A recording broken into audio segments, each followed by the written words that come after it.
The only difference between The Assassin and Swordmaster is that I'd rather watch Swordmaster again than floss my nuts with a chainsaw.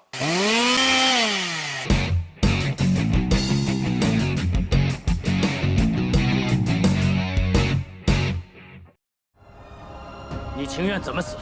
死在我尊重的剑下。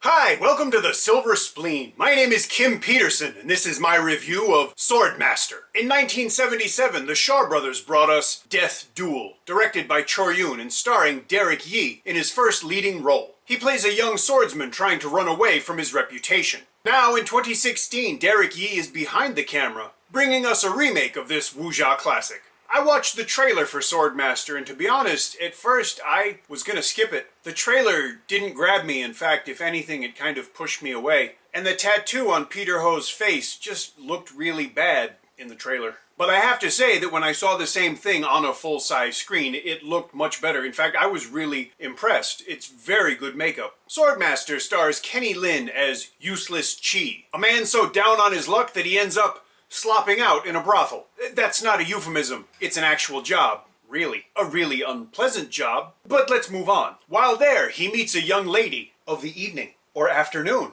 or bank holiday, named Lee, played by Jiang Menji. She's not hard to look at, and he doesn't have syphilis, and so there begins a delicate romance. But this movie is called Swordmaster, not The Whore Whisperer, so naturally that's not really the path the story takes. See, it turns out that Chi had jilted his intended bride, Mu Young Chu Ti, played by Jiang Yiyang. Their marriage was supposed to be an alliance between their respective martial arts families. Now, she's not hard to look at either, other than a strange penchant for keeping snakes in her bra.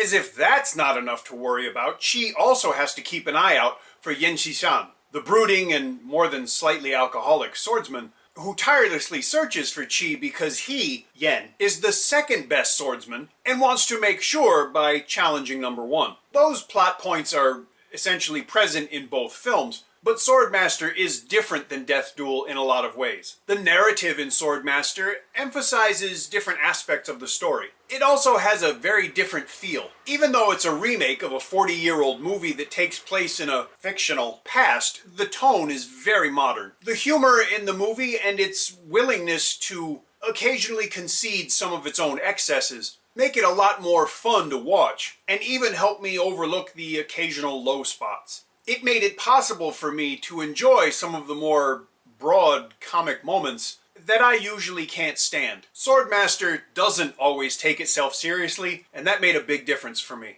But the biggest difference between the two movies, for me, is technical. Advances in visual effects have allowed the Shaw Brothers aesthetic to enter the digital age. Swordmaster is like the greatest looking Shaw Brothers movie they never got to make. 40 years ago, with the budget and the schedules that the Shaw Brothers had, their productions could kind of convey an idea of what they wanted their worlds to look like. You had to use your imagination a lot of the time, or willfully kind of not look too close at stuff. And don't get me wrong, I really love the Shaw Brothers aesthetic just as it is. I love the way that they look, but to me, part of what I enjoy about it is the fact that they are very artificial. I don't know if that makes sense. It's like the old Hammer Studios horror movies. They're not convincing necessarily, but they have this certain look and feel to them that I just find really appealing. Now, you notice I just made references to movies from the 60s and 70s. Well, that's what happens when you get old.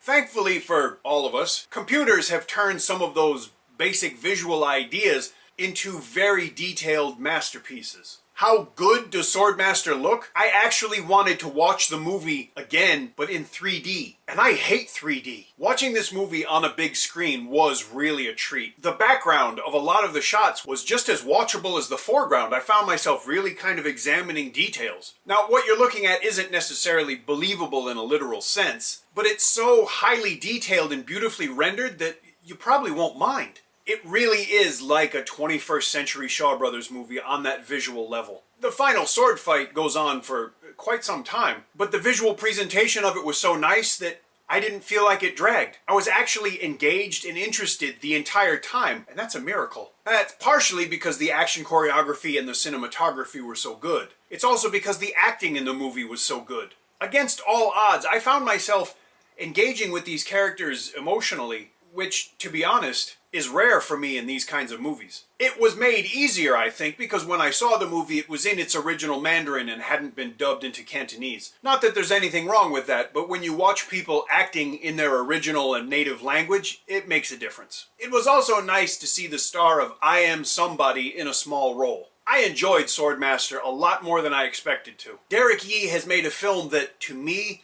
is just as artistic as The Assassin, and a heck of a lot more watchable. Swordmaster is a really fantastic film, and I hope Derek Yee wins several awards for it, because it's really, really good. If you get a chance to see it on a big screen at a film festival, take it. If you don't get a chance to see it in a cinema, wait till you can rent it or buy it, but then try to find the biggest TV that you can. When it gets released to home video, I'll update the description with a link where you can buy a copy. If you enjoyed this review, please let me know. If you didn't, please let me know. If you enjoy the channel, please subscribe.